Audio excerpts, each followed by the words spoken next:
Assalamualaikum warahmatullahi wabarakatuh. Selamat datang di video pembelajaran saya. Nah, sebelumnya perkenalkan, nama saya adalah Julia Novitasari. Saat ini saya berprofesi sebagai seorang guru di salah satu SMA negeri di Kalimantan Barat, yaitu SMA Negeri 2 Sepauk, Kabupaten Sintang. Nah, pada kesempatan kali ini saya akan membawakan sebuah materi yang sebelumnya kalian peroleh di kelas 10 IPS ya, materi ekonomi yaitu elastisitas. Nah, di sini yang perlu saya tekankan, sebenarnya elastisitas itu ada 3, yakni elastisitas harga, elastisitas silang, dan elastisitas pendapatan. Nah, karena materi di kelas 10 ini, jadi kita cukup hanya mempelajari elastisitas harga. Nah, apa sih itu elastisitas harga? Nah, pengertian elastisitas harga mungkin sudah ada adik-adik yang mengetahui apa sih elastisitas harga. Nah, elastisitas harga itu adalah pengaruh perubahan harga terhadap jumlah barang yang diminta atau ditawarkan. Nah, kalau di sini sudah ada kata diminta dan ditawarkan, berarti ada kaitannya tentang permintaan dan penawaran. Maka, elastisitas harga terbagi menjadi 2, yaitu elastisitas permintaan dan elastisitas penawaran. Nah, lantas apa yang membedakan kedua elastisitas ini? Nah, perbedaannya bahwa elastisitas permintaan itu adalah pengaruh perubahan harga terhadap jumlah barang yang diminta oleh konsumen. Berarti harga itu berpengaruh terhadap daya beli konsumen. Kemudian yang kedua yaitu elastisitas penawaran, di mana elastisitas penawaran ini adalah pengaruh perubahan harga terhadap jumlah barang yang ditawarkan oleh produsen. Nah, di sini harga menentukan berapa banyak sih barang yang harus ditawarkan oleh konsumen, seperti itu. Nah, kemudian setelah mengetahui pengertian elastisitas, baik elastisitas permintaan maupun penawaran, apakah ada hal lain yang membedakan antara elastisitas permintaan dan penawaran? Untuk nilai dan jenis koefisiennya sama. Kemudian untuk perhitungannya juga sama. Nah, jadi yang membedakan hanya dari sisi pengertian, yang satu diminta oleh konsumen, yang satu ditawarkan oleh produsen, seperti itu. Nah, kemudian nilai, kita akan membahas mengenai nilai dan jenis dari elastisitas. Nah, di sini baik elastisitas permintaan maupun penawaran memiliki 5 nilai dan jenis. Kita akan bahas satu persatu. Yang pertama, jika nilai koefisien itu adalah lebih dari 1, maka disebut elastisitas yang bersifat elastis. Jenisnya adalah elastis, yaitu ketika nilai koefisiennya adalah lebih dari 1. Nah, di sini kenapa nilainya bisa lebih dari 1? Karena persentase perubahan jumlah barang yang diminta atau ditawarkan itu lebih besar daripada persentase perubahan harga. Nah, jadi kalau misalnya harga naik 10%, bisa jadi jumlah barang yang diminta turun 20%. Nah, harganya naik 10%, jumlah barang yang diminta turun menjadi 20%. Atau sebaliknya, ketika harganya turun 10%, jumlah barang yang diminta naik 20%.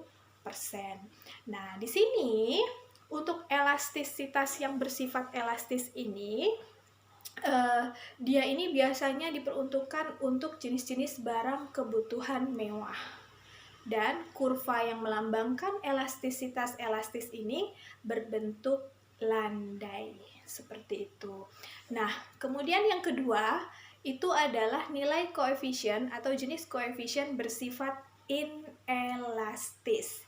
Yang pertama elastis lebih dari 1, yang kedua inelastis. Lawannya yaitu kurang dari 1. Apakah nilainya minus? Ingat, di dalam elastisitas kita mengabaikan minus karena dia bersifat mutlak. Jadi kalau misalnya kalian menghitung nanti ada hasilnya adalah min 4, kita abaikan.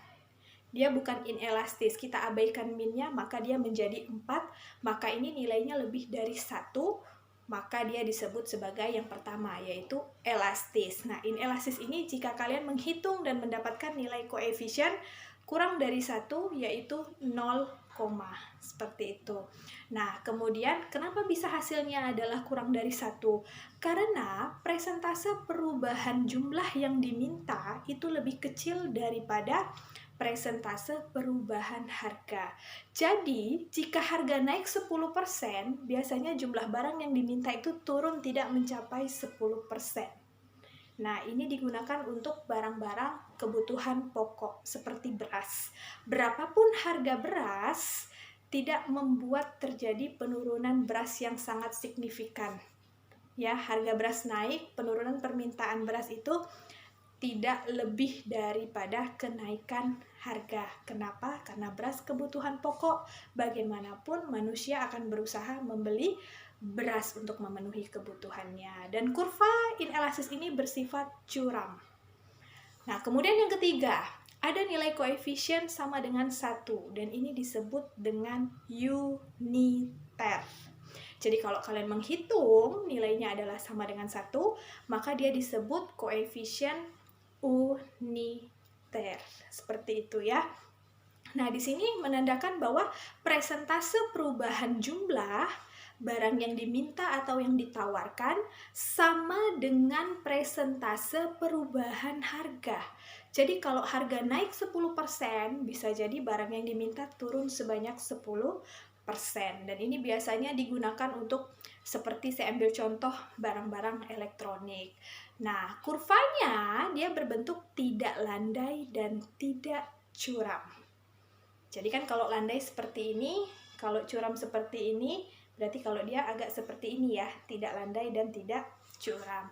Kemudian yang keempat ini adalah jenis koefisien, nilai koefisien jika kalian menghitung dan menghasilkan nilai tak hingga, maka dia masuk ke dalam kategori elastis sempurna.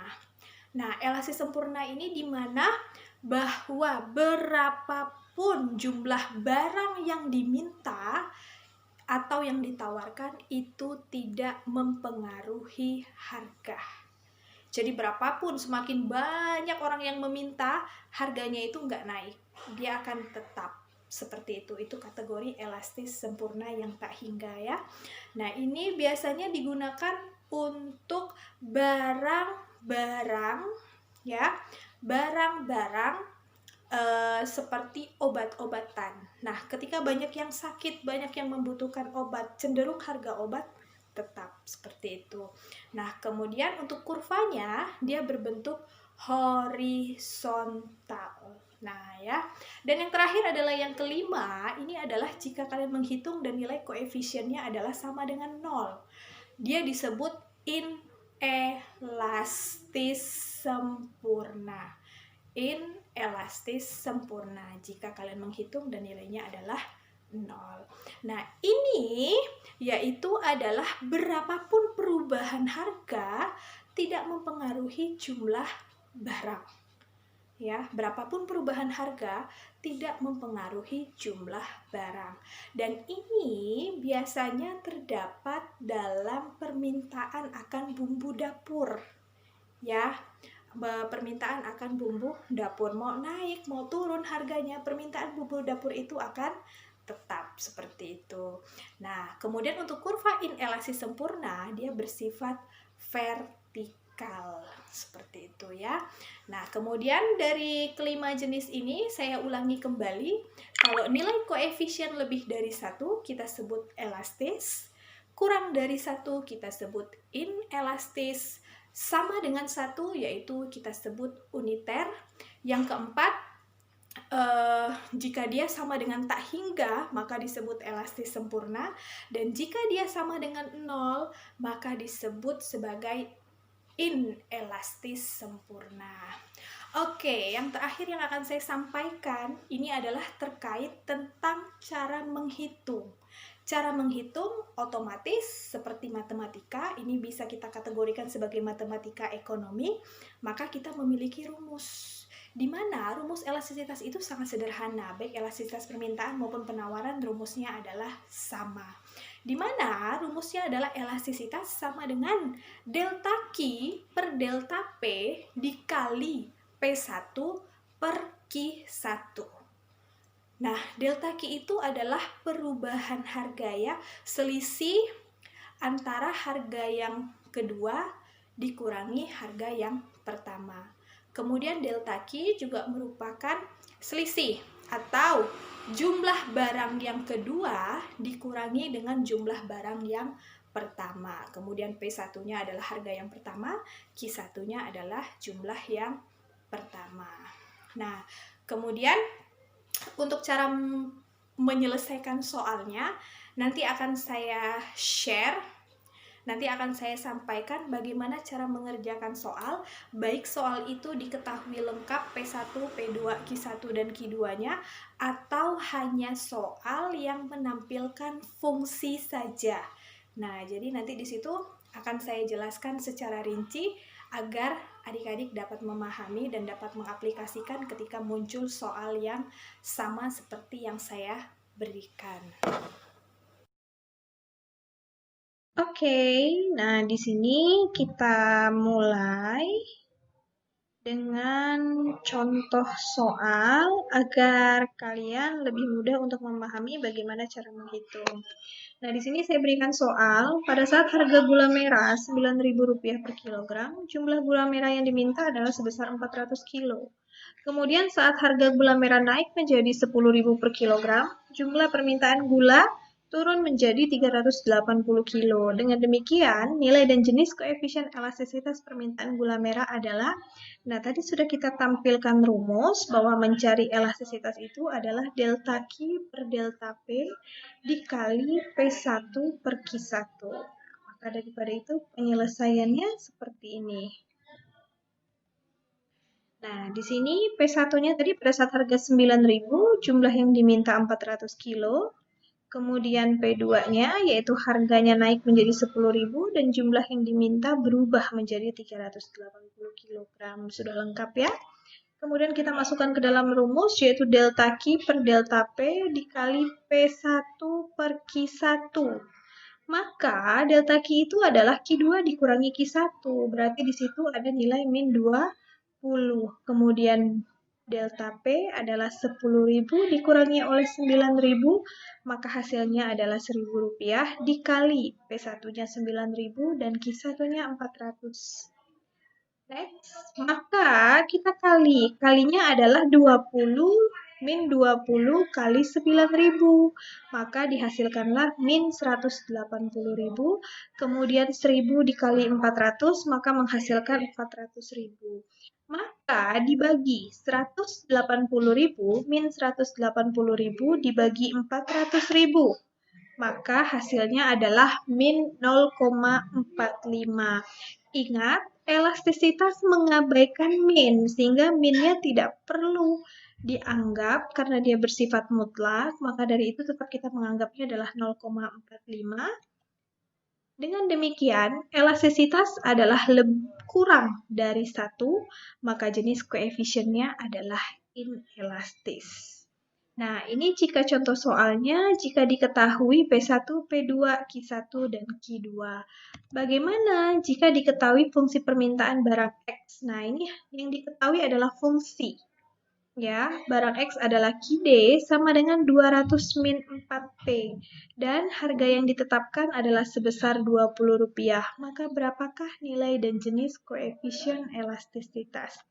Bagaimana cara menyelesaikannya? Apakah kita bisa menggunakan rumus delta Q per delta P dikali P1 per Q1? Karena yang diketahui, seperti di sini yang diketahui hanya harga P1 20, sementara Q1, Q2, dan P2-nya tidak ada. Bisa. Jawabannya bisa menggunakan rumus tersebut, tapi dengan cara yang lumayan panjang. Nah, maka daripada itu, kita gunakan rumus sederhana, rumus cepat. Maka jika fungsi berbentuk QD, maka dapat menggunakan rumus elastisitas B dikali P per Q. Nah, di sini penjelasannya. Di mana P adalah harga, yakni 20. Tadi di soal sudah disebutkan bahwa harganya adalah sebesar 20. Kemudian Q adalah quantity. Nah, sementara di quantity juga tidak ada tadi ya, tidak ada Q satunya. Maka Q ini dapat dicari dengan fungsi Q D sama dengan 200 min 4P. Tinggal dimasukin aja. 200 min 2 dikali P, dikali harga. Harganya adalah 20. Maka 200 dikurangi 40. Hasilnya adalah 160.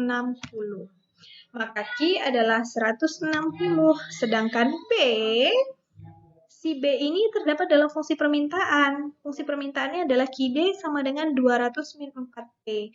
Nah, si B itu adalah yang ada P, maka dia adalah 4. Tinggal masukkan saja ke dalam rumus, elastisitas sama dengan B dikali P per Q. Maka 4 dikali 20, B-nya adalah 4 P ya, 4 dikali harganya 20, dan Q-nya adalah 160.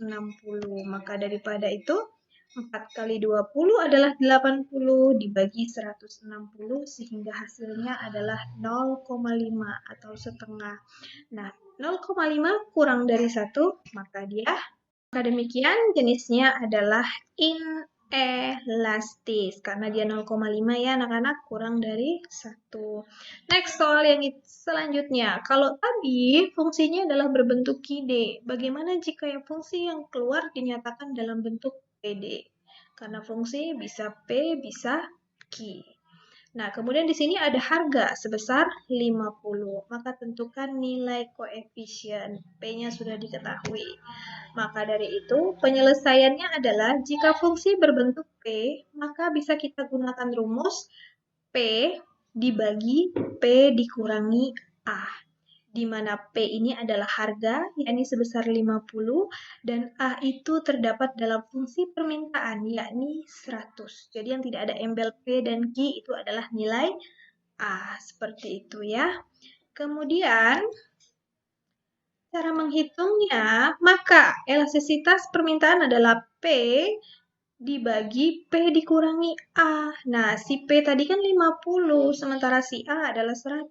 Maka 50 dibagi 50 dikurang 100. 50 dikurang 100 adalah min 50, maka 50 dikurang min 50 dibagi 50 dibagi min 50, hasilnya adalah min 1. Ingat, elastisitas mengabaikan min tetap kita anggap adalah 1.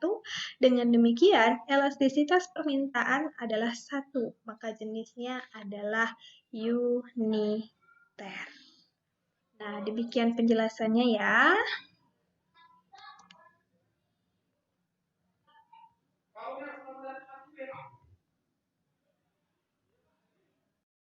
Nah, bagaimana penjelasan yang sudah saya berikan? Apakah mudah untuk dipahami sehingga bisa memberikan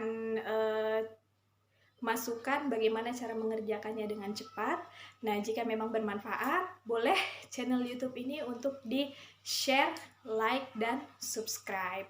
Nah, baiklah, untuk mendukung pembelajaran jarak jauh kita kali ini, semoga video ini dapat bermanfaat. Kemudian, di masa pandemi COVID ini, tetap menjaga kesehatan, tetap patuhi aturan pemerintah tentang protokol kesehatan, jangan lupa menggunakan masker, kemudian rajin cuci tangan, social distancing.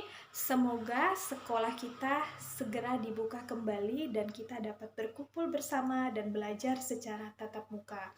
Saya akhiri, wabillahi taufiq wal hidayah, wassalamualaikum warahmatullahi wabarakatuh.